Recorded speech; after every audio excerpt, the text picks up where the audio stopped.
Welcome to the Wild Pitch Podcast, hosted by Brian Gales, Jimmy Gales, Brian Dorsey, and Christopher Rojas. All right, we ready? All right. Well, here we are, guys. Our first podcast, right? I think it's going to be an interesting experience for us. A lot of ups and downs, but we're going to have a lot of fun. For you guys, I think for this, we want to get a message out to the people, to the kids, parents that we see coaching college, youth baseball. I think it's, that's our goal here. What is it for you guys? I'm here because we have a parent epidemic. Yes. That I think you got to start to out a little bit more and reverse. That's the biggest thing for me. I got 5 kids now, and I see it's out of control. It's just, I don't know what the answers are, but it's got to start to be talked about. Yeah, listen, I think over however many episodes, we're going to get to know, the audience will get to know us really well. But just before then, just a quick introduction, we got Chris Rojas over here. Hey guys, Chris Rojas here. I guess we all have something in common in terms of our background, so. And gray shirts tonight. That's right. I think. Great team. I think when we look around and see what we're getting into, we all have similar mindsets, and I think we just want to share some of the background and insight that we have out to the folks, and hopefully something resonates and something catches on. I think with you're going to come up with so many good stories but briefly, just explain your route to where you are now, and it's just a very basic, what you accomplished. Well, I guess looking at starting walking on to college baseball at Division I, New York Tech, and 3 techies here. Getting the opportunity to play by the time I was a junior, and then I guess working hard and then moving on to professional baseball for 10 years, and coming back home and getting back into coaching, and so I think we all share that same role. Yep. And Brian, interestingly enough, you guys both were position players in college, the first couple of years of college, right? You were a shortstop. I coached you. Yeah. And then you go on to St. John's, but Brian Dorsey, go ahead, talk about yourself. Similar to what Chris said, went to college as a nobody. Grew late, developed late. Worked hard, and a couple breaks here and there, and next thing you know, I had an opportunity to play professionally. I think looking back, I wouldn't change anything, because I think it made me realize now that sometimes if you're going to fail, sometimes it's okay to fail, and if you can look back at that and realize why, accept it, I think I have a lot to offer now to people because of what I went through on the failure side. Everybody always wants to talk about their accolades, but I think my value is failure, maybe. Yeah, but the story isn't always making it and making $50 million. Yeah. I know for me, I feel, reaching a AAA level that, I did stuff that maybe I shouldn't have done. I had no business playing AAA growing up as a kid. None at all. So you could look at it and go, oh, I just missed, but you could look at it and go, holy cow, what an experience that I didn't really think I had, that in me. And I think all 4 of us are overachievers. So we all have similar backgrounds and stories. If you would have said, when I was 12 or 11, if I was the guy from that team, that travel team that was going to play professional baseball, people would have laughed at you. Brian the same way. And Brian and I became friends. We met each other in middle school. Obviously, Jimmy and I are brothers. Chris, I met when he was at college, but we all very similar backgrounds. So that story in itself, our stories, is just, valuable to get out there. I live that experience all the time. I run into people. They just look at me like, look, you played professional baseball? I knew you were a baseball player, but I was the smallest guy there. It looked like you were wearing a parachute when you were running. Like it was, and you and I are very similar. Like the slowest people in the league, the slowest runner by far. And then this guy was the same way. His legs were. He was only 5'8", right at the time. I graduated high school at 5'7". Yeah, 5'7", but you had really good hands. And I remember telling like Jack Bryan over at Briarcliff, and he's like, "Yeah, I don't see it. I mean, yeah, the nice hands, but this kid has like zero ability to move like an athlete, and Oh, it's true. because he was so weak and just underdeveloped, you know, maturity wise. But I mean, listen, like, you guys and me, we all went to Smithtown. You guys grew up around me because Brian's my brother, and then you're one of Brian's best friends. But like Chris, like your childhood though was what? Tell me about that. Tell everybody. This is where we have that. You're not gonna make me cry moment, right? Yeah. I think, yeah, a little unique. It's safe to say, growing up in Brooklyn, single mother, during the '80s, probably one of the toughest times to maybe grow up in Brooklyn.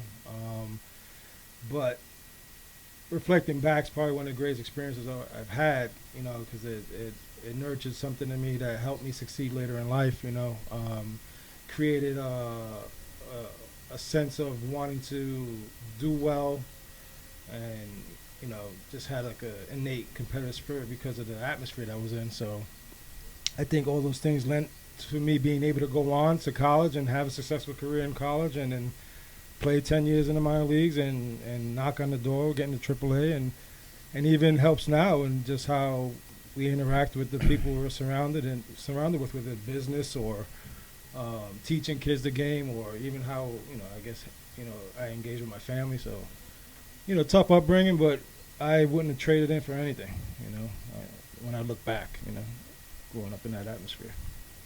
Well, like, you know, when we coach college, you know, hearing him speak to the kids is just like, you would think grew up in the most refined household. You know, he's got the best vocabulary, although he uses 10 words over and over again. So sometimes he'll get a new one and we kind of make fun of him. Like, that was a new word. That's when it comes into the email. I get a new Yeah, word yeah, in the email. yeah. I'm going to try using this one. You wouldn't think that from his hothead days, early days at New York Tech, right? I told the guys the other day, I said, you know, because they talked to me like, man, one of the kids was saying, Matt Bartnick was saying to me, you know, you really talk to us in a certain way that kind of triggers us. And I go, it wasn't always like that. I said, if there's anybody you can ask Jimmy. He can tell you a little bit of, you know, I guess the thought, the mentality maybe back then when we were in college. So. Well, I mean, you know, it's an emotional moment when I tell the story all the time, but we went out to dinner in Mobile. Yeah. And I said to you, I go, I can't believe the man you've become. And it was like 26. Just hearing you speak then and watching your maturity, knowing you at, I guess, 20, right? Yeah. You know, being a little more of a loose cannon. But the best part about you now, coaching with you, is that it still comes out every once in a while. And it's like awesome. And it can't be contained. But you always kept a little bit of that. Sometimes you got to pull the leash back a little bit. Yes. Yeah. I mean, you remember St. Dom's when we were coaching with him, and I was like, please, no, just knock it off. Stop. I can't lose you right now. I need you to call the pitches. I don't know anything about pitching. But he was just so valuable. But, no, that stuff we'll just get into. There's so many awesome stories. Listen, what do we always talk about? You're a product of your environment, right? And, I mean, I think the three Smithtown guys here, we don't do anything if just the best team to ever step foot on Long Island in 1990 or 91 Smithtown East baseball team, that was ahead of us. So we thought that was normal. We thought that's what we do. You know, the scouts, they had, maybe 7 guys drafted off that team. Yeah. You know, eventually they all probably, most of them got drafted when they went on to college, but, you know, I'm in 8th grade hearing about, you know, Jim Messier's exploits, and you go to a game when I was in 9th grade and, you know, St. John's is there. You see all these guys, Seton Hall, big-time schools, and then scouts everywhere. So I didn't know.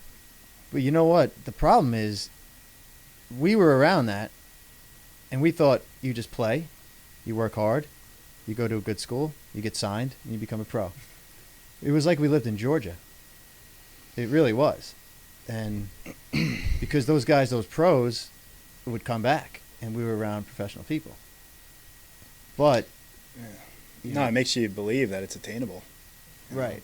But I Well- think the kids nowadays, they think they're not in that environment, and they just think that's what's going to happen. Like it's their right to just, somebody on some travel team told me I was good, so I'm going to make it. Right? Yeah, you do see a lot of the false, I guess, awareness. And some of it's due to the, I guess, the lack of honesty or just the detriment of parents telling their kids how great they are all the time. It's a combination of things. I don't think it's just one thing, but these are things that we're seeing, we're encountering now because of the landscape we're in. But it's unfortunate, and it's also guys like us. I think maybe it's a challenge because, like you said, we've all had to work hard, and we were all overachievers. So when we see kids or parents who think that they got the next best thing or the next best thing since sliced bread, that and we have to and we think we're doing the right thing by informing them or telling them otherwise, not because we're trying to diminish who they are or what they're capable of or who they want to be, but in the moment there are things that need to be done so that they can possibly become that, and they're not there yet. But if you tell them that, especially as it relates to some of the teenage kids, you tell them that, and it's like you're just this evil person who doesn't necessarily have a heart, or you don't know what you're talking about, right? So what do? They run to the next person who tells them how great their kid is, and kid feels great and fulfilled in a short period of time, and then then they become what we thought they were going to become because they never were really given the true insight as to what needs to be what they need to do to move on. And look, it's hard to play at the next level, period. Right? You can't get to college. I mean, there's only but so many college opportunities. Right. The first instinct as a parent, they think that their kid's a D1 player, right? That's the first the reaction. Mm-hmm. Think about how many kids don't even wind up playing collegiately because they just they assumed they were supposed to be at a Division I school and they were supposed to get a scholarship that never fulfilled, and then they don't even look at other paths or opportunities that they could possibly take to go ahead and play collegiately, because we know you can. Your example is a perfect one, right? Going to Briarcliff and then growing and then developing some more athleticism, and all of a sudden you shoot up, and then you go to a great 2-year 4-year school after JUCO, and then you get your opportunity. A lot of parents take that as a negative. If you tell them that their child is not a Division I baseball player, and listen, in the grand scheme of things, what does that really mean? It means nothing.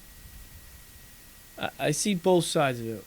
I was told you can't do this either, but my reaction to it was different. It was, oh yeah? Oh, I'm going to prove you wrong because I'm going to work. Mm-hmm. That's not what we see today. We see, like you said, he's going to go to the next guy to find out from him, you're good enough, because he's going to tell you that, and then you're going to be happy with that, and you're going to accept it. Yeah, you'll find that dishonest person to tell you what you want to hear. Agreed. So. And that's because of where youth sports have gone. That's part of the epidemic. But what happened too is why does every parent they look at their kid as like the golden ticket? Yeah, they live vicariously through them, right? It's funny, you see them when they walk in, and you know right away. And for us, obviously, this being there's a business component to this, but when you're true to when you're like a baseball guy, this is something that you care about, you've been around for a long time, it's tough to reconcile with, because they're just not in the right mental state, It's like the few people in your life have a little they're a little mentally ill, Most of the parents, you see it. It's it's not a small handful, it's the bunch. And we had a conversation on the field this summer with a parent about trying to play for the Arsenal team. And everybody walked out of that conversation saying, hey, maybe we're going to get that kid to play for us. And I said, right away, no way. Did you see the father's reactions, the way he was just flippantly blowing us off? He didn't want to hear anything. He had his mind set up. He's not playing with us. And it was, 2 days later, he's out. Sure enough, yeah. Yeah. Yeah, there's a certain hat that he wants to wear. That The Yeah, dad. perception. Yeah, The the dad. perception is I need Yeah. I need the certain logo on my hat to be considered somebody, and as opposed to thinking maybe I should be around people who can actually give me some information that will be useful. You know. Listen, Yeah. everything we're doing here with, our summer organization and doing this is to get that message out, to put you in that environment and to provide you that culture that doesn't exist out there, really. But There's cultures out there, but they're bad. Right. Not everybody. not everybody, no. But the ones that are out there that basically, kind of were the reasons why we did this. It's a culture, but it's not a good culture. I like to think about it as if we didn't do what we do, they're gonna go to a bad culture anyway. So that's why we have what we have and why we're trying to do the right thing. And like Chris said, yeah, there's a business component, of course. I mean, that's just the obvious side of it. But there really is a good message here that I think if people can listen, there's something to be said. There's something that we can do, and people need to start to realize, open their eyes, and maybe, accept it. I think that's the difficult thing is people. I don't know if they realize or. But our backgrounds, though, lend itself to carry yourself No, they don't. more professionally. You're just a fireman. Yes. So just a little background on that. Yes. Jimmy didn't really talk about much about himself yet, but he was revered as one of the best infielders in all of Long Island when he was drafted, and went on to play 10 years, gets to AAA, and then we get into Nine. I'm sorry, 9 Nine. years. You're the 10 guy. All right. I appreciate that. You're our leader. So we get into this whole environment of teaching, and coaching, in the youth, realm, and one of the so-called, I guess, I guess what they were the leaders in the industry in our area. Is that how you would describe them? One of their guys, one of their minions, Self-proclaimed. self-proclaimed leaders in the industry. One of their minions, who happens to teach infield as well, has the nerve to say, "What does Jimmy know? He's just a fireman." So, but you're also an accomplished fireman, so that's the thing we need to add to this. So, Medal winner. No medal, right? No. No, let's not talk about that stuff. Close. Soon to be chief. Chief Kels. Hey, quickly, everything we just talked about, the only reason I have risen through the ranks in the fire department is because I attack it exactly like I did with my baseball career. I don't even have the same interest in it, but I know how to attack, and the competitive nature comes out. sure. And that's what drove me to do well on tests and, to be whatever. So, and Brian's doing the same thing in the fire department. And both you guys are doing well in your businesses and just the way you handle the people. So that's perfect. You say that, and that's what people need to realize. The parents need to realize what this really is about and what their kid playing sports can do for them later in the real world, whether it be a job, whether it be competing for a girl that they love, something like that. They don't see that side of it. Yeah, no, doing the right thing. I mean, because so much in this travel industry, people don't do the right thing. They don't have commitment. They care more about themselves than the team. It's the biggest thing when these kids miss games or they quit a team. They don't realize they're harming those other 11 kids on the team, and the parents just don't even have a care for those other kids. But Right. well, that catches to up. allow them to quit. Yeah, is to allow them insane. to quit. Yeah. That was never allowed back when we were growing up. No. And that catches up to you There's- in life. You do the right thing, good things are going to happen. And these kids aren't learning that lesson. They're learning. There Well, also that- wasn't an option to quit. Well, you guys go are to another team. Now you can make your own. right. Right. Dad can put a team together. Yeah.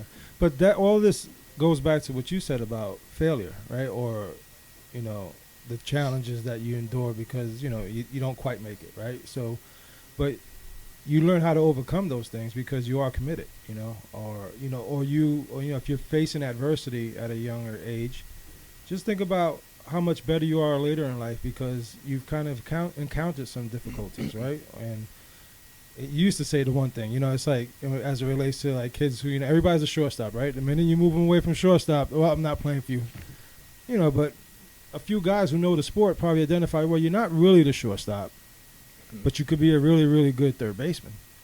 Right. And that's not good enough, right? Because I got to be the shortstop, right? I got to be the shortstop and I got to bat third, right? And if you don't give that to them, then they just move on. So the remedy for them is let me just move on to the next situation to the environment that is going to give that to me, as opposed to sticking it out and learning how to maybe overcome that. And if you really are the shortstop, anybody who's worth their weight in gold or is truly evaluating is going to identify that, and then you're going to get that opportunity, right? So but what these kids do is, as far as moving on to other situations in this travel landscape. Well, what do you think happens when they get to the real world? Well, I didn't get the job here. I didn't get the promotion here. I'm going to leave. And maybe if they stick it out another few more months and work harder or figure out a way to earn that promotion, then they'll do well for themselves. But that's it's mom and dad don't realize how valuable maybe having them stick that situation out, overcoming, and maybe they do become the shortstop a year later. Right. How important that would be. That's overlooked. It's like a lost art. What do we do with the college, right? We go hard at the kids. We have a blast with them. We're very well rounded, I believe, but the guys who take just that little criticism and don't take it the right way, I mean, in our team, a lot of the kids, you see what they do take it the right way. They may be hurt. It happened 2 weeks ago. We've been getting on a kid, and he was hurt. But now he's like a robot the complete opposite way. He's going above and beyond to act like a freshman. And because he respected the guys that told him, some of the senior guys on the team. But he took it the right way, so he has a chance to be successful. Right. So, but listen, we're all parents, right? So I'm ecstatic that my kids play a sport. Just that they like a sport. I'm ecstatic just because I know it keeps them out of trouble. And they're so focused on it. It's good, clean fun, but they're also learning failure, having to fight another kid on the ice, handling their business at 5 years old, 8 years old, understanding that dynamic of, where do you get that? In any other facet of a kid activity that will set him up for the future. Right. So I want both my kids to play in the NHL because I think it's awesome, but it would be great, but I don't care. I want them to love it because I loved it. Right. I love baseball. They love hockey. But I only played for myself. And at the end of the day, when I talk about my kids, I go, I wanted to make it. If they make it, I still didn't make it. So really, what does it do for me? But the parents, they just want their kid to make it because they think it's them. But thinking that at that level is ridiculous anyway. Tough. I have a hard time comprehending it a lot. Every time I go to my kids' games now, it is the number one focus on my mind because of what I see, how people act. I'm almost embarrassed at times. For the most part, the most accomplished people that are parents, the most accomplished athletes as parents, you never know they're there. They're way down the lines. They don't coach the team. Right. Yeah, no, kids aren't going to succeed if they're not having fun, and parents take that, they make it a job at early ages. Right. They take that away from the kids, and basically we've seen it when the kids start to hate the game because the parents, the guy yelling at the side of the fence and at the cage yelling, but this game's hard enough. You get another guy, one of your parents yelling at you. Doesn't make it any easier. Did you guys see it? I saw it in Pro Bowl. My roommate in Vero Beach, he would get the call every night from his dad. And he would you'd hear him yelling at him. And he was like a legitimate high school coach. He had 2 twin boys that played in pro ball, and to see the look on this kid's face, and he would hang the phone up. He goes, "I hate that man. Like, I hate him." And I'm like, right there, just seeing that, I would never be that type of parent to my kid. Like, what do you, even if they didn't even have baseball together, that's where they just grew apart. Right. And that kid was mentally not a very strong player, and that had to be the reason that contributed to it, right? So. Well, I think even as we're like sitting here talking, and as we gain an audience speaking on these matters, there's going to be people who are turned off by some of the things we're saying now, because it's going to reflect on them, and they're like, "Who are those guys always talking bad about the parents?" Like, that's probably going to be the reaction, But this is not what it's meant to be. I think what this is meant to be, along the way is, shared insight, shared information, talking about the game, I think we started out obviously because we're, this is a common denominator for all of us being involved together as business partners in the travel ball landscape, right? And it's an easy topic for us to kind of focus on. I don't want it to be the only one because we want to have fun with this too, right? So. Well, we're gonna have another 100 episodes. No, it's true. You don't want to sour the parents and set that as the only tone. Yeah. You just want to get There them are thinking. some great parents. Let's be honest. No, there is. They don't get enough credit because of the bad ones. Mm-hmm. But there's. But plenty we that's come like across. that's like the Kid Rock stand up, right? It's like, I'm a good parent. What you're supposed to be. Right, so yeah, there are some good parents, but that's what should be expected, right? You know what I mean? What deems a good sport parent? Support obviously is paramount, right? But most importantly, just letting them play, right? And letting the coaches coach your kid. Yeah. That's the other thing. By all accounts, I talked to you this, with my 11-year-old. I didn't coach him at all this summer. It was great, you know what I mean? And he had 2 dad coaches who had no chance. They just don't have enough to provide to the kids. But it's all the kids needed at the moment, right? Mm-hmm. And, you would think with my background, I'd be, all in my son's ear or in the parent's ear or the parent coach's ear. But you got to respect that. They took the time to volunteer themselves, put in the effort, put in the practice time, all the scheduling, and you just don't impose yourself that way, right? And you let them handle their business. And at the end of the day, if you do have what you consider a background that's well versed, that you can provide information to your kid, then talk to them afterwards. And when you talk to them, you got to be mindful not to be too critical of the coaches either, because you don't know what the coach is thinking. You don't know what messages are being said. And you got to let the kid kind of experience that, so. Yeah, no, those are great points. I mean, for the parents, they are good people. They're making a commitment financially, time commitment. It's not easy to have a travel baseball player and take them here and there and games and give up weekends, but it's about educating them on how they can basically treat their kids better and make it a better experience.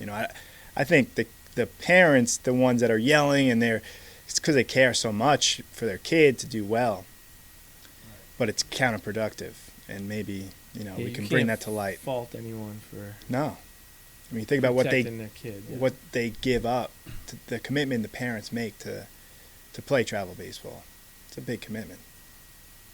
Leads us to another point of sports are too much with the 12 months. Well, you hear Jeter on MLB Network the other day. He said, he's like, yeah, we played 12 games a year when I was a kid. I don't know what's going on now. They're playing 70 to 100 games, and realistically, that's what we did. I played 12 games in Little League. If you were lucky, your goal was out of the 6 to 8 teams, they're going to make one travel team that's going to play in a tournament or 2. That's it. Mm-hmm. I remember being always the last guy they took. I'm not surprised. I remember. No. You guys see his video of hitting when he was 13? Yeah. That wasn't that bad. No. You got to see my video when I was 29. It's about the same thing. So, but but that accomplishment if you didn't make that team, you do what he did. You put the chip on your shoulder and you go out. I mean, his story.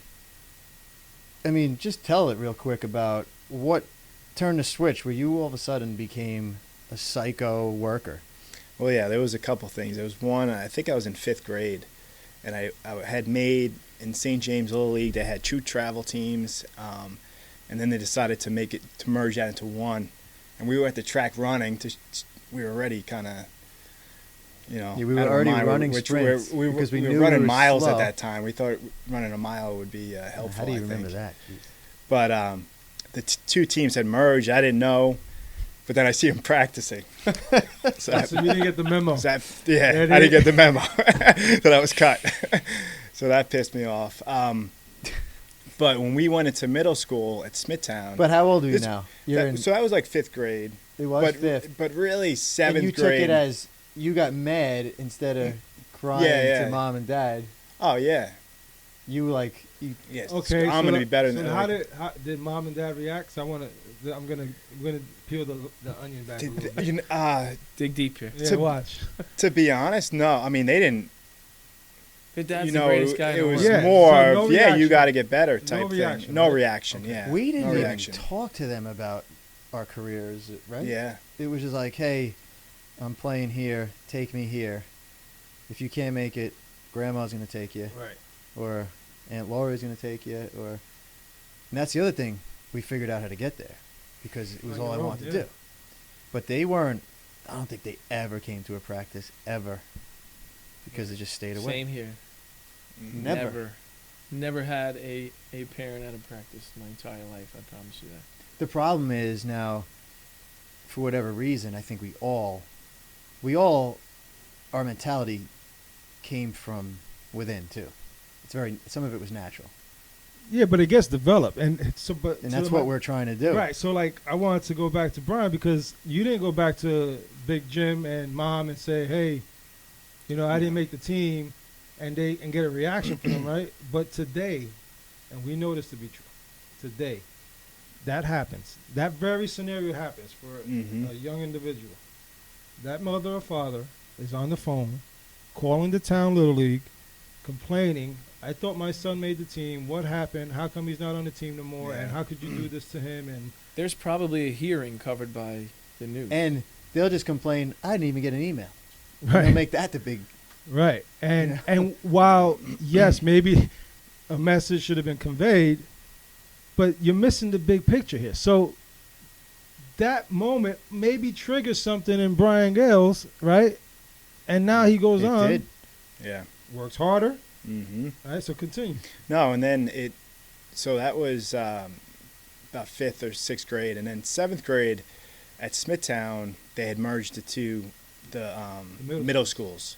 So I think we had 250 kids try out. And so they had 2 teams.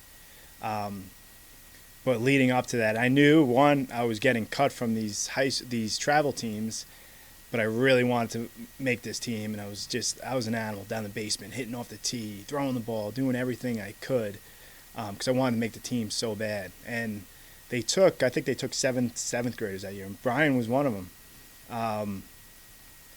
But from that experience and going into tryouts, like it was coach pitch, but line drives all over the place, and it was like the first time in my life that I had real success. So it just. Coach You made it too, right? I made it too, yeah. Coach Lou DeBall. Lou DeBall. But just, having that success and seeing the rewards from that hard work. And, a lot of those kids that were making that team, and from what I was they were getting cut. cut, all those big kids. That's how they formed the lacrosse and it program. was pretty, but yeah, the kids that were exactly, cut. yeah. Yeah. But looking back, been a it was pretty awesome that, so Lou DeBall, who had been a professional baseball player, because typically they wouldn't have taken guys like Brian and myself, even though we were the skilled players, the kids that were going to be something.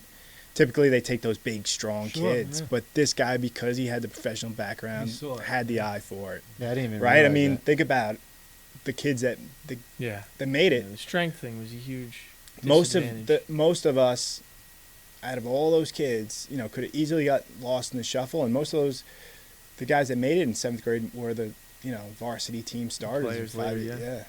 Yeah, Well, well, that team, yeah. I think that's something that, we're going to get into down the road, but the people that impacted our lives, and it's just basically pure luck, sometimes of who you're surrounded by.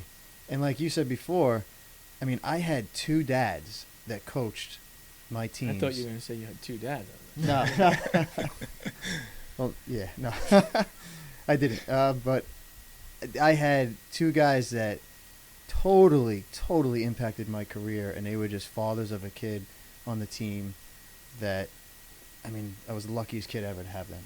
And because they weren't the dad coach that everybody's afraid of. The only reason that the Arsenal, and all these other teams exist is because nobody wants a dad to coach their kid. And I tell them sometimes, hey, that was the best thing in my life. And guys that believed in me. Right. So the Bowl thought you guys, even though you were undersized, right, my 2 guys that coached me, it was almost like a pity pick. Give him a shout out. to keep me. Oh, it was Fred Schwartz. Oh, I remember. He was. So how lucky am I that this lawyer from Nesconset, baseball obsessed, is the same size as me. Like every struggle I had, he had growing up. So he just takes a liking to me, right? And people, other coaches, the other dads, get him off the field. He's killing us because he just doesn't hit as well. He would not let it happen. So he stood up for me. And he said he's going to be the best player. He's going to be the best guy. So, so lucky, right? If that's not my coach, I don't even... play in the NHL, maybe. Yeah, he screwed me. So I just think there's so much... listen, we want to fill these people with good info, and those are real stories. And a lot of times, too, I don't know if people give the people they're surrounded by a chance. A lot of quick judgments are made. You get a kid in our Arsenal, and he's in and out quick because they don't like one little thing. Meanwhile, that keeping that kid there, that guy could make a huge impact in his life like one of these guys did for us. It doesn't have They to don't be even your get a chance. baseball knowledge at all. Yeah. It's a guy that I enjoy playing for, and I can't wait to get to the field. So that means that's a whole nother season where I'm a happy kid and I'm developing. But even if the guy isn't necessarily the most, he's not Mr. Congeniality, let's say, there's something to be learned from that as well. You know what I mean? 100%. I mean, the biggest jerk Yeah. coach you ever Right. had, you look back and go, oh, man, he made me really tough. Yeah. I mean, Yeah, and you may yeah. not realize that till 10 years down the line. I think that's, I guess it's all perspective, right? It's, how do you view some of those interactions and, pulling the trigger quick, as a parent, what kind of message are you telling your kid? You know what I mean? It's like, we talk about impact. Well, that impacts them too. You know what I mean? Like, and then what are they, what does that amount to as they start to mature in young adults? And and that's the other thing that I think people don't realize, that we look a little deeper when as we get involved. Like, we truly, we talk about product of the environment, and that's how it relates to like the baseball stuff. But like, we try to be good citizens to these kids too. Oh, yeah. You know what I mean?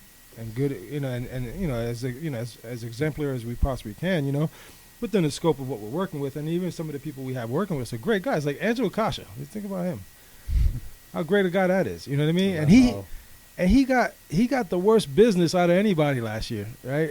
In our program, right? I mean, and that guy's background is insane. Yep. And the way he can teach, and he has so many great life lessons that he can help with kids, and he does it, he implements it into his, his You say interactions. he dominated his industry. Yeah.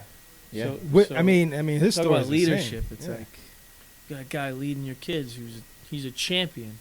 Yeah, maybe it wasn't in a baseball field, but he was a champion in his industry. Like, something to be said. Well, I mean, he ran our practice today at It school. was great too. So, by the way, yeah, so, I couldn't be there today, and it's not even a question like I'm like, yeah, you got it.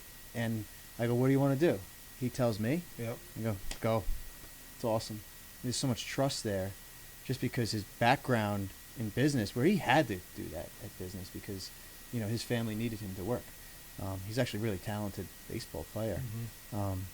But his ability to now, what he does, and we'll have him on here one day, is he always just took, like he feels like we know what we're talking about, so he just learns it, no ego, boom, he institutes it to a T. But I told him today, I said, hey, you did a good job. He goes, I know. But that's the upset. that's the other thing that hopefully we'll get across over the thing is that supreme confidence. And, the guy who passed away this weekend had that. Kobe Bryant is I think that's a legend for that. Yeah, he was, certainly. I mean, and anybody who's obviously, most people who are successful have a certain confidence about them. I think some of the things that have been said about us is that we're arrogant. And then maybe, if you don't know us, maybe that is what you think of us, But if you put that aside and you just and I don't think it's, I feel like we know. I mean, I know personally. I know baseball. It's just what I know. You could ask me other subjects and conversations. I'm not going to know, but I know baseball. So when somebody asks me something about it and I talk about it, I probably do sound arrogant. Not intentionally, but I just. But you see how I know. sports are probably the only field in which people will identify you that way when you speak matter of factly. Like if you know the information, like if you walked into a lawyer's office and he told you his professional opinion about something, you're not going to be like, "What an arrogant lawyer," you know what I mean? Yeah. Right. True, yeah. And people probably say, "How can you compare yourself to a lawyer?" Not that we're comparing ourselves to a lawyer, but I mean, expertise in a field. By all accounts, we have a PhD in the baseball landscape, right? In background of baseball, So if you sit down and we talk to you about the game, we're providing you our expertise per se, right? There's no degree on the back of the wall that says, "Hey, this guy's got a PhD," but our background and our our insight and look, and not that everybody who has this background is great at teaching, but I think that's pretty obvious. Those guys are easy to point out, the ones that aren't really good at teaching. You know what I mean? But when you factor in how we engage with the kids, how we instruct them, and our background, then, you should probably say, you know what, it should be easy for you to say, you know what, these guys know what they're doing. As opposed to critiquing and criticizing everything, right? You're not criticizing the lawyer or critiquing the lawyer per se, like you are in sports, but that goes on every day. Sports talk radio. Yeah. The media. We're talking about sports. Right. So that's what I'm saying. Sports is like that only industry or field where people. And I say this all the time. My new thing, or I've been saying lately, is that all these parents grew up listening to Ralph Kiner, so they became the experts before we did. You know what I mean? So. It's But and every parent has probably at some point played baseball. Everybody's dabbled and they watch it too. Right, so they listen on lawyers or. I mean, I watched my cousin Vinny, but I don't really still know how to be a lawyer. Well, that's just it, right? We can watch Law and Order in every single episode. Doesn't mean we're going to be able to go in the courtroom and figure this out. But you know what? There's still people that people think they do though. Yeah. But again, just self-awareness, right? Yeah. That's a big thing that kind of lacks with the kids and stuff. But what I tell the kids the other day at practice, I said, guys, the guy he's like, man, my coach, my other hitting coach is just the complete opposite. And I said, where'd he play? And it doesn't mean anything about, you could be a great hitting coach. We have one here that's a college player in our program that's our best teacher. And he's going to be a guru, right? Because he's smart and he listens and doesn't have the ego. But I said, you have to understand, a guy with a certain background. I said, when I was 22, and when I was with you at New York Tech, I thought I knew everything about baseball. And if you fought me on a mechanic, because I was hanging out with Frank and Sal Agustinelli and the scouts, so I had like a little baseline. I thought I knew everything. And I still feel the same way, like I'm very confident in what I know. But I look back and I say, if I didn't get drafted, and that was my base, and I went out, I would have been stealing money from people. If that was all you knew. If that was all I knew? Right. Yeah. But then to go out and play 9 years, 4 organizations, and every organization, and the hundreds of whether it was a all-star, regular player, Yeah. the coaches, everybody thinks the same and says the same. And then I hang out with you guys afterwards and we coach and we're like 95% of our thoughts are like right on target because we've come from that environment. And they go, all right, now we do have that PhD. We're not coming up, we're not reinventing the wheel, but how could it not be pretty solid info? Right. Gold. It is gold. Yeah, so there's guys out there that are high school coaches that only played high school baseball or college, and yeah, they're good. But Yeah. they're missing. Like I can't. There's things that Frank Calonato knows that I don't. Yep. You know, playing 14 years in the big leagues, and Sure. you know, you just can't compete with that. Yeah, and it's So- not disparaging those guys either.